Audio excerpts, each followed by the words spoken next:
Hey all, and welcome back. So today we have a review of Q Transformers, and what these are super deformed figures from Takara Tomy that are based off of the Koro Q line. Now, the number they use for these is QT, which of course sounds like cutie because they're going for this sort of idea that they're cute, super deformed figures. Now, Koro Q, which in the US they were marketed as penny racers, are these super deformed figures with pullback motors in them, and they have these little slots in the back for you to put a coin, and they'll do wheelies. That gives you an idea what those are. Now, this is not the first time they've done a Koro-based Transformer, but this is the newest line, and they're pretty cool. So let's go ahead and check them out. So here we have Optimus Prime, Ironhide, and Drift. And Drift and Optimus Prime both came in a package like this. They had a little instruction on the side, very basic, and they were kind of based around this little web series they were doing. For Ironhide, they did a different kind of box, and it's a little bit nicer packaging. But they put the instructions on the side of it and specs and everything, maybe to cut down on the extra materials. I do think this is better packaging overall, and it reminds me sort of what they've done with their sort of Disney figures and things like that. Now, like I said, this is the newest line of these figures, but it is not the first time we've done this. We actually have this figure here. This is the old Koro Q Optimus Prime, and this was really the first attempt I know of where they did the Koro crossover with the Transformers. And this is a fully transforming figure, but of course it's a different look, and it is larger than the new design. And it is cool itself, but I do like the improvement. But I like them both enough to where, of course, they're going to be on the shelf. And then Hasbro, while this is not directly related to Koro Q, this figure here is from the Bot Shots line, and there is some similarities in the approach to design and as far as the overall aesthetic. But yeah, just to give you an idea of how these look, and this is also slightly larger. They have decreased the figure size quite a bit, but the transformation and the overall look is what makes them pretty cool. And so, start off with Ironhide. He's got a nice look, and minimal posability. He's got hinge on the shoulders, ball joint there. He's got hips, and then the joint at the wheel at the bottom. Of course, the wheels roll. They do not have the pullback motors like the old penny racers. And for transformations, very simple. So we've got the van extends out, so the head can roll forward. The feet will snap into place on the front wheel, and the larger wheel always goes on the back because it's sort of reminiscent of the old hot rods where a rear-wheel drive vehicle would have larger slicks or whatever in the back of the vehicle. And that's all there is for him. He's got an alright looking van mode. He's immediately recognizable. Couple of odd slots on the windows that sort of take away from the overall look, but still not bad. And as far as fitting in with the figures, the scale is pretty close, though it would have been nice to see these rubber tires in place. But overall, this vehicle is not bad. And then Drift. So this, the Ironhide. So Ironhide, even though the original G1 was I believe a Nissan-based van, this is based off of a Toyota van from the 80s. Actually, I wouldn't say from the 80s. Toyota still makes a van that's very similar like this that's sold in Asia, and I would say this is probably based on that. It's a little bit larger than the old Japanese van that it looked like, but I think they're trying to do modern takes on these.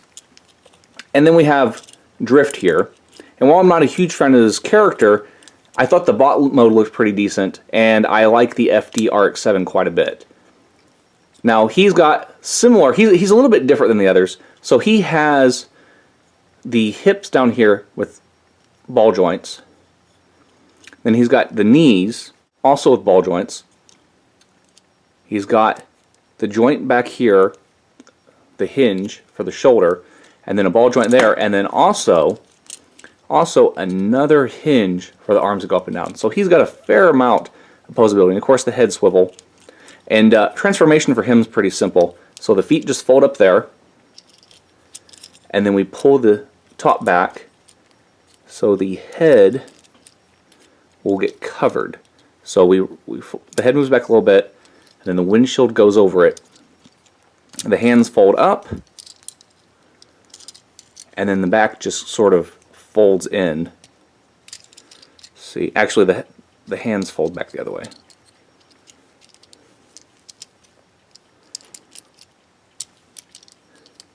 And then it all folds in. And it's all very simple, just fun little things to keep on the desk, especially if you like that super deformed look.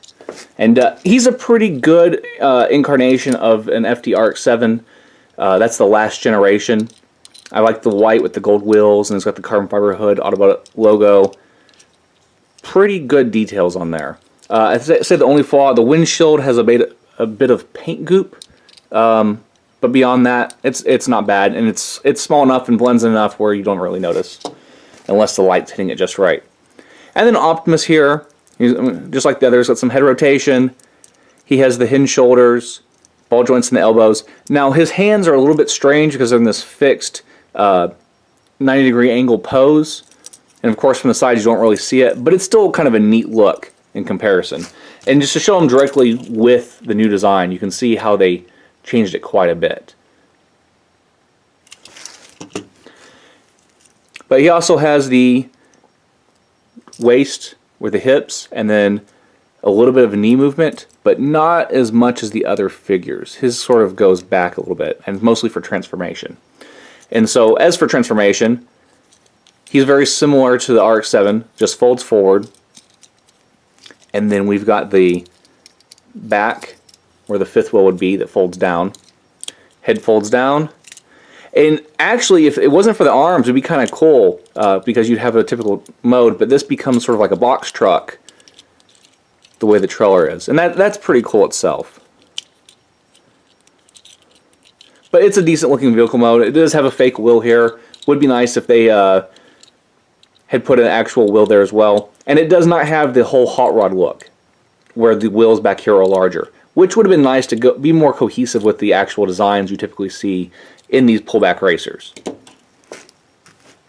And through the magic of video, here is the vehicle mode for the old style Optimus Prime, and it is not as great looking as a vehicle, but it does have the pullback feature. I mean, it's mostly there just because they wanted the functionality, but it does not look as good as I think this does. I think this has a nicer, more modern, sleeker look. It could use a few more details, and I mean, minor nitpicks. These are $10 figures. Might seem a lot for something its size, but that's sort of how these things run. This is, I classify this sort of as a gashapon type of figure. So they're going to run a little bit more, and they are still pretty cool. Great collectability. I don't like everything in the line, but I think that there's a lot of great vehicles that they've pulled in, whether it be tuner or just modern vehicle, and the bot modes look pretty good as well. So if you like these, you might want to check out some of the others in the line, maybe find some of your favorite characters, or just some other ones that look good to you. Anyway, thanks for watching, and we'll see you all next time. Take care.